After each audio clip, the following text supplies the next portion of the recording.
Au-delà du profil idéal, au-delà du franchisé, ce sont des entrepreneurs que vous recherchez, c'est bien ça? Oui, absolument. Il ne faut pas oublier qu'un franchisé, c'est vraiment un entrepreneur indépendant. Alors certes, il va avoir fait le choix de se faire accompagner par un franchiseur qui va lui apporter une marque puissante, un concept, un savoir-faire, qui va l'accompagner pendant toute sa période où il va être en contrat avec lui. Mais néanmoins, ça reste un entrepreneur indépendant qui est responsable de ses investissements, de ses employés et de ses résultats. Alors, ce sont des profils particuliers, donc il faut être un entrepreneur dans l'âme. En revanche, la bonne nouvelle, c'est qu'on peut être un entrepreneur dans l'âme, même si on n'a pas de diplôme. Aujourd'hui, on a 40% des entrepreneurs franchisés qui se sont arrêtés au bac ou avant le bac. Donc voilà, ça donne beaucoup d'espoir et beaucoup d'opportunités aussi à des gens qui n'ont pas forcément été très adaptés avec notre système éducatif. Et puis, ce n'est pas non plus une question d'âge, puisqu'on a de plus en plus d'entrepreneurs qui commencent très très tôt. On a des très jeunes entrepreneurs. Et puis, on a aussi des seniors qui se disent moi, j'ai encore la pêche, j'ai envie d'entreprendre et je vais le faire. Donc voilà. Mais ce sont des entrepreneurs à part entière. Avant tout. Jean-Marc Conrad, chez Marie Blacher, deux petites questions. Est-ce qu'il faut être boulanger pour pouvoir vous rejoindre? Et deuxième, je crois, lorsqu'on avait préparé cet entretien, que vous recherchez avant tout des personnes qui sont dans l'opérationnel, donc dans leur boulangerie. Alors heureusement, il ne faut pas être boulanger, sinon tous nos confrères, tous nos amis franchiseurs en boulangerie auraient des difficultés.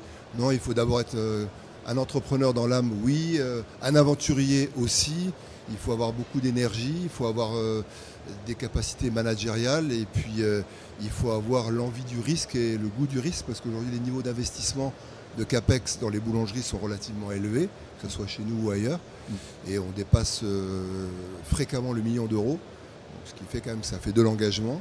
Donc oui, ce sont des indépendants comme elle le précisait, mais oui, ils ont besoin d'accompagnement plus que jamais, parce que finalement quand on a ce niveau d'investissement, et c'est ce qu'on retrouve un petit peu, en tout cas sur ce salon, j'ai ressenti un peu ça aujourd'hui, c'est que depuis 2 jours et demi, on ressent des gens qui ont envie d'entreprendre, mais finalement qui essayent de mesurer le risque, parce que le niveau quand même d'engagement aujourd'hui, en tout cas dans les métiers de bouche, est quand même relativement important. D'accord. J'avais une petite question, Nicolas, juste, si je puis me permettre. Du coup, Marie Blacher, si vous pouvez resituer un petit peu, voilà, combien de boulangeries et combien de recrutements par an pour tous ceux qui nous écoutent? Aujourd'hui, le groupe Blacher, c'est 800 boulangeries. On arrive à 800 boulangeries dans quelques semaines. On ouvre 2 boulangeries par semaine. Donc, sachant que chaque boulangerie, il y a combien de salariés Il y a 20 salariés dans une boulangerie et on fait chez les franchisés globalement entre 1,5 million, 1,6 million hors taxe de chiffre d'affaires. Le réseau fait un peu moins pour les raisons que vous imaginez. Et on a également des magasins de fruits et légumes. On a 200 magasins de fruits et légumes et on en ouvre à peu près 30 par an. Super, merci. On démarre la franchise aussi aux fruits et légumes. Voilà. Belle info. Nicolas, chez Adopt, un peu même question pour resituer un peu le réseau Adopt, les parfumeries. Il y a combien de points de vente aujourd'hui en France et quels sont les projets de développement? Et dans la deuxième question, quels sont les profils que vous recherchez? Alors effectivement, Adopt Parfum aujourd'hui c'est 240 boutiques en France. Dans notre réseau nous avons 140 succursales, 100 points de vente en franchise. C'est un rythme d'ouverture. L'année dernière, on a ouvert 56 nouveaux points de vente. Cette année, on devrait en ouvrir 45, je pense. On en a déjà plus d'une trentaine qui sont signés. On a un maillage idéal qui se situe, donc qui est inférieur à d'autres activités, qui est aux alentours de 300 emplacements. On ne veut pas cannibaliser nos points de vente. Si on a une boutique toutes les 30 minutes, c'est très bien pour nous. Le profil que vous recherchez, c'est plutôt d'un profil investisseur, je crois. Alors, c'est plutôt des candidats qui sont déjà multi- ou plurifranchisés, qui ont déjà cette expertise-là de la franchise et qui veulent se diversifier. On connaît un peu les déboires de certains secteurs d'activité et donc ça leur permet aussi de se reconvertir sur un nouveau secteur d'activité qui, la parfumerie, n'était pas... et plus généralement la cosmétique qui n'était pas des grands secteurs de franchise jusqu'à présent ou d'affiliation, même si on avait quand même des acteurs historiques. Et on a aussi donc des personnes qui sont en reconversion professionnelle, des anciennes responsables de magasins de textiles qui ont envie de se lancer et qui possèdent toute l'expertise aujourd'hui pour tenir un magasin comme Adopt. Véronique, aujourd'hui la franchise, c'est un modèle qui a été dûment validé par la tête de réseau, que le franchisé va devoir dupliquer. Il n'est pas nécessaire de vouloir réinventer la roue quand on est franchisé, ou futur franchisé. J'irai même plus loin, il n'est pas conseillé de réinventer la roue. Parce qu'en fait, lorsque vous choisissez la franchise, c'est justement pour éviter d'avoir à faire tout le travail en amont de conception, d'élaboration de ce concept, trouver les bonnes recettes, les bons fournisseurs, les bonnes méthodes, etc. Et lorsque vous arrivez, on va vous confier ce concept, on va vous l'enseigner, on va vous apprendre la manière de le gérer. Donc, si vous venez en franchise en vous disant « je vais tout réinventer », vous perdez en fait tout l'intérêt et tout l'avantage d'ouvrir en franchise. La franchise, si vous la suivez très finement, vous avez toutes les chances de réussir et ça vous donne en fait tout l'espace à vous en tant qu'entrepreneur d'optimiser votre business. Ne pas réinventer la roue, mais vous focaliser sur l'optimisation de votre business va vous permettre d'atteindre le retour sur investissement qui est enseigné ou conseillé et de réouvrir un autre point de vente et d'aller très très vite dans votre vie d'entrepreneur. Jean-Marc Conrad, je vous voyais hocher de la tête. Vous vouliez rajouter quelque chose par rapport à ça? Non, mais rajouter, oui, compléter, parce qu'en fait, effectivement, si vous voulez réinventer la roue, ne payez pas de royalties et montez votre propre boutique. Mais malgré tout, en tout cas, moi je pense, en tout cas chez nous, chez Marie Blachère, vous savez qu'on a une grosse culture réseau initialement et que maintenant on est arrivé, on a éprouvé le système et on arrive à la franchise. Et finalement, je trouve que le réseau de franchise nous fait grandir parce que les franchisés sont force de proposition. Et oui, tous les franchisés ont envie de réinventer la roue, c'est normal, parce qu'ils ont envie de compléter, parce qu'on est des hommes, parce qu'on a des idées, parce que les roues, elles sont rondes, mais des fois pas tout à fait rondes. Donc on a besoin d'avoir des nouvelles roues. Et on a vu aussi par le passé, et ça c'est l'avantage d'avoir un peu d'expérience, des réseaux qui sont morts de leur belle mort, parce que justement, ils n'ont pas écouté leur franchisé. Donc le conseil que je peux donner, moi, à un franchisé, c'est si vous avez des choses à dire, dites-le. Mais il y a des comités qui sont créés et la Fédération française de la franchise est capable d'encadrer, d'informer pour cela. Mais il faut être à l'écoute de ces franchisés et ne pas être obtus. Et le savoir n'est pas que dans une tête et surtout pas que dans la tête du réseau. Vous êtes d'accord, Véronique, j'imagine, avec ça aussi. Je suis parfaitement d'accord, en fait. C'est vraiment l'intelligence collective, on l'a vu aussi pendant la crise. C'est l'intelligence collective qui fait cette force du réseau et sa résilience. Mais c'est vraiment un dialogue qui doit être entrepris. Encore une fois, il faut suivre un concept, amener les bonnes idées, en faire bénéficier l'ensemble du réseau et faire évoluer un concept.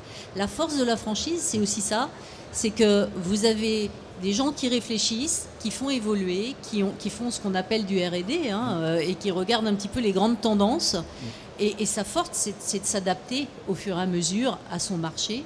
Et plus on est nombreux dans un réseau, plus on s'écoute, monsieur a parfaitement raison, plus on s'écoute, plus on monte des réunions de concertation et plus on saura faire évoluer son réseau et répondre aux consommateurs. Voilà, j'ai vu quand même que dans le métier des bouches et de la boulangerie, certains font appel à l'IA, l'intelligence artificielle.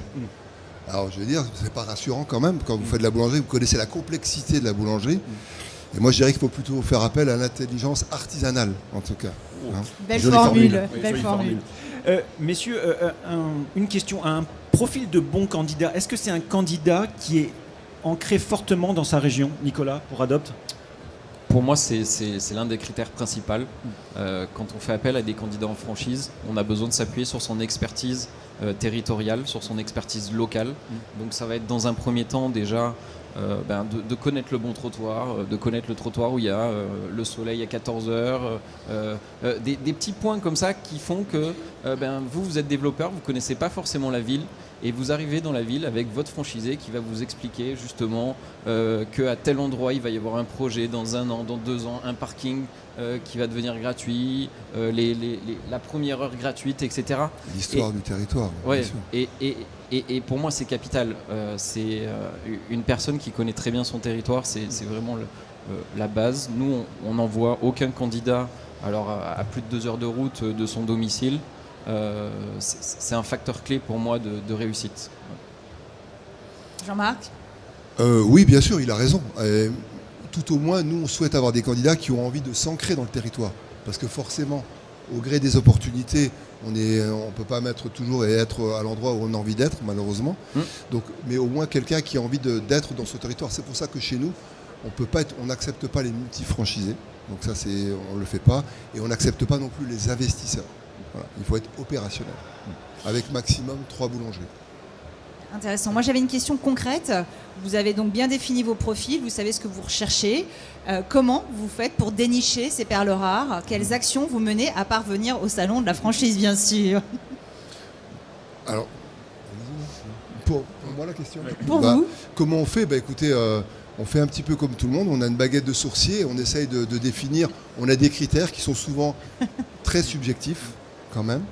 Et on essaye de faire, tant que faire se peut, de ne pas se tromper, ou en tout cas le moins possible, et d'encadrer au plus près, même si c'est un entrepreneur. Et là, on revient à ce qu'on disait tout à l'heure, même s'il est indépendant, même si sur le recrutement il est indépendant, la gestion est indépendante, on essaie de faire, pardonnez-moi l'expression, du marquage à la culotte, pour justement le faire réussir le mieux possible et avoir le moins d'échecs possible. Mais c'est là où est le talent du franchiseur, finalement, c'est celui qui saura déceler les meilleurs talents, même chez celui qui semble ne pas paraître être un super talent. Ça, c'est intéressant, mais du coup, vous faites connaître comment? Effectivement, il y a les salons, il y a les réseaux sociaux, il y a la communication. Comment vous faites connaître de ceux qui éventuellement vous ne connaîtraient pas? Concernant Marie Blachère, nous, c'est essentiellement les réseaux sociaux et les salons. Après, il y a la marque, bien évidemment. Vous aviez le groupe Bertrand tout à l'heure, effectivement. Quand on a des marques leaders, ou comme Adopt, qui sont des marques aujourd'hui leaders, c'est un peu la prime au leader quelque part quand même, toujours. Finalement, le porteur de projet viendra quand même toujours consulter le leader. Bien sûr. Il ne va pas forcément le choisir, mais il va essayer de s'étalonner et de se constituer un cadre de référence. Parce que pour les porteurs de projet, le plus difficile, c'est ça, c'est qui croire, où je vais. Bien sûr. Nicolas, même question, vous les trouvez comment, vos perles rares? Alors, je pense qu'il y a un créneau ou un point qui est très important, c'est la recommandation des franchisés dans votre réseau et à l'extérieur du réseau. L'un des premiers leviers de recrutement, c'est la satisfaction de votre réseau qui va, par le bouche à oreille, vous recommander auprès d'autres franchisés et d'autres franchiseurs aussi. Et donc, il y a aussi ce travail-là que vous avez avec vos franchisés actuels. S'ils sont satisfaits de votre marque, ils vont vous la recommander parce qu'ils sont déjà affiliés ou franchisés d'autres enseignes. Et ça, c'est la recommandation du franchisé. C'est un point très important pour nous chez Adopt aujourd'hui. Puisque même si aujourd'hui on est le leader sur le marché, on a des moyens de communication télé, médias qui sont importants. Choisir le bon franchisé, c'est aussi celui qui est recommandé par une autre personne. Ça vous fait gagner énormément de temps. Mais c'est pas tout. Vous pouvez, parce que là on parle de ça, vous avez aussi des primo-accédants à la franchise qui sont très bien, qui vont vous démontrer qui vont être les meilleurs candidats. Et eux, vous les avez aussi principalement effectivement sur les salons, parce qu'ils viennent échanger avec vous. Vous les avez de plus en plus sur les réseaux sociaux, sur LinkedIn, où les personnes s'intéressent énormément aux marques.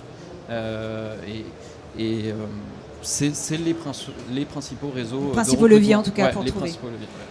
Véronique, lorsqu'on s'est eu au téléphone, vous m'avez dit le candidat doit choisir, ça a l'air évident, un secteur qui lui plaît. Absolument. Je crois qu'on a été assez clair sur le fait qu'à partir du moment où vous avez une âme d'entrepreneur, et vous pouvez vous lancer même sans diplôme, mais en revanche, le conseil, c'est vraiment de choisir un secteur d'activité qui vous plaît. C'est très important. Aujourd'hui, on considère que la moitié des franchisés se lancent dans une activité qui n'était pas du tout leur activité de départ. Et c'est une grande chance qu'offre la franchise, puisqu'en fait, encore une fois, le franchiseur va vous apporter cette formation initiale et continue. Donc ça permet vraiment de vous lancer. Et ce qu'on disait tout à l'heure, ce qui est important en revanche dans la franchise et dans l'approche du candidat, il y a bien sûr une démarche où il va aller voir les différentes enseignes qui correspondent à son secteur. Puis ensuite, il va parler avec le franchiseur. Ce qu'on leur conseille, nous, en tant que Fédération française de la franchise, c'est aussi d'aller parler avec leurs franchisés, puisqu'en fait, ils ont un DIP, un document d'information précontractuel sur lequel vous retrouvez la liste de leurs franchisés. Eh bien, allez leur parler. Demandez-leur comment ils se sentent dans ce réseau et comment ils y vivent. Et en dernier lieu, quand ils sont vraiment proches de la signature, il y a encore quelque chose d'extrêmement rassurant pour le franchisé et pour le franchiseur. C'est ce qu'on appelle l'immersion.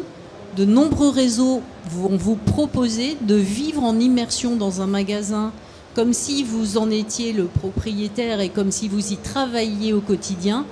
Ça vous permet de ne pas fantasmer sur une vie, mais de bien vous assurer qu'elle est faite pour vous.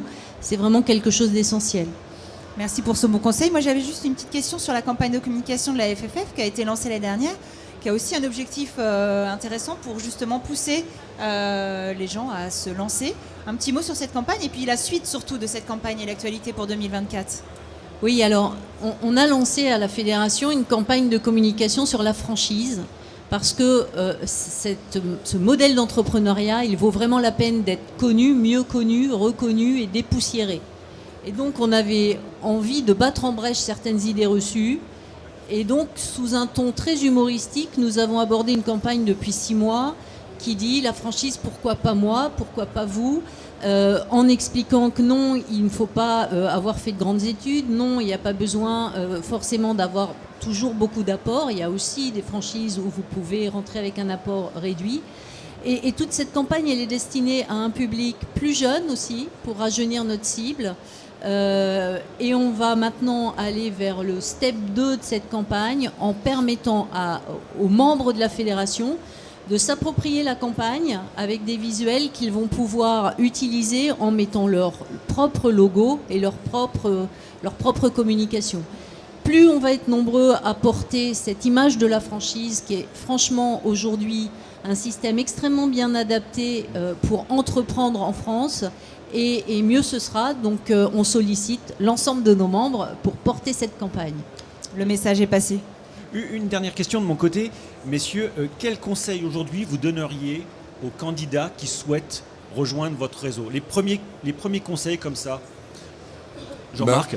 C'est déjà de choisir une enseigne, un métier, effectivement, comme vous le disiez, Véronique, qui vous plaît pour l'épanouissement personnel. Le deuxième, c'est de prendre une enseigne qui est solide. Essayez de choisir une enseigne solide pour que ça soit un peu pérenne dans le temps. Et la troisième, que la motivation première ne soit pas l'argent. Parce que si c'est l'argent, c'est pas le bon moteur. Nicolas, même question ? Alors, moi, je partage tout à fait ce qui vient d'être dit. Prenez un secteur d'activité qui vous plaît. Vous allez passer beaucoup de temps dans les boutiques. Vous allez passer beaucoup de temps à manager vos équipes, à apprendre les formations de vente, les formations produits, le merchandising en boutique. Donc, vraiment, prenez un secteur d'activité qui vous attire. Et ne vous réinventez pas dans un métier, j'ai envie de dire, même si certaines personnes le font très bien.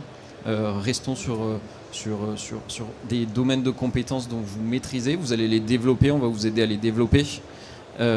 Et ensuite, j'ai envie de dire, pour moi, c'est contacter les franchisés en place déjà dans le réseau. Prenez la température du réseau, échangez avec eux, passez dans une boutique, voir quelle est la dynamique de la marque.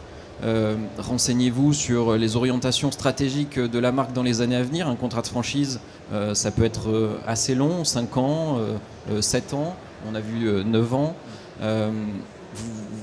C'est un engagement qui est assez fort, donc il faut vraiment que vous engagez sur un marché qui a un avantage concurrentiel qui va durer dans le temps. Ça, c'est vraiment pour moi la principale recommandation. On a beaucoup d'enseignes, mais regardez bien les avantages concurrentiels de ces entreprises-là.